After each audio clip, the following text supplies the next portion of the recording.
Good morning, YouTube viewer. The man you are looking at is Thomas Cruise. For the past 17 years, he and his associates have operated out of a shell company known as Paramount Pictures. In that time, they've embarked upon no fewer than 6 separate missions deemed by our sources in the field to be impossible. Intelligence suggests that Cruise and his team of highly trained operatives have launched a new mission, codenamed Dead Reckoning. Reportedly, the scale of this project is so vast that not only does it have a budget approaching $290 million, it has also been broken in half. It is believed that the Dead Reckoning unleashed on moviegoers this cinema will only be part 1, and that plans are already afoot for a mop-up operation next summer. Information on the plot of this latest endeavor is remarkably light. What little narrative we can gather suggests that Cruise will be operating under the alias Ethan Hunt, embarking in a series of impressive set pieces around the globe in a battle against an artificial intelligence known only as the Entity. Our background analysts suggest that Cruise may have been motivated by recent meetings he took at companies like Amazon and Apple about the prospect of releasing his latest project, Top Gun Maverick, directly on streaming. Cruise appears to be motivated by the belief that he is the only one who can save Hollywood.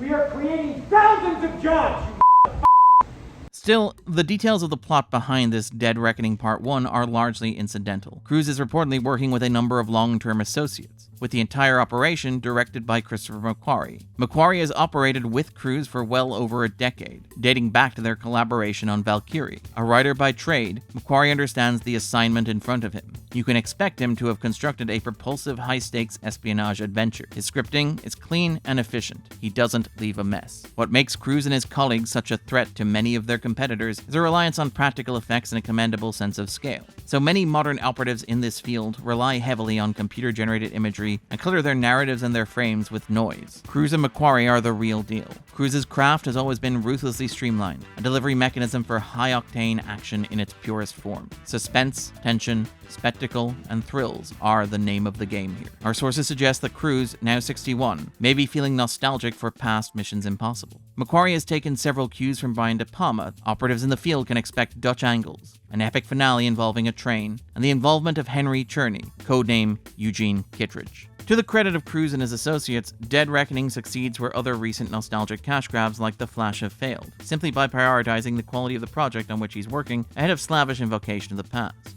Our analysts have noted echoes of the recent disappointing Indiana Jones and the Dial of Destiny in the operation, including the nostalgic reminders of past entries in the franchise, the structuring of movies as one long chase sequence, a rooftop train battle, and reports of theft from the work of previous Cruise collaborator Steven Spielberg. The difference is quality of execution. In many respects, Cruise and McQuarrie surpass their competitors through sheer artistry, maintaining a propulsive rhythm, shooting action in a clear and coherent manner, and demonstrating a single-minded fixation on accomplishing the task at hand. Tom Cruise is the living manifestation of destiny, and he has made action cinema his target. Any attempt to remind the audience of a long-lost past is a secondary objective at best. If Dead Reckoning can be said to have a weakness, it is one of tone.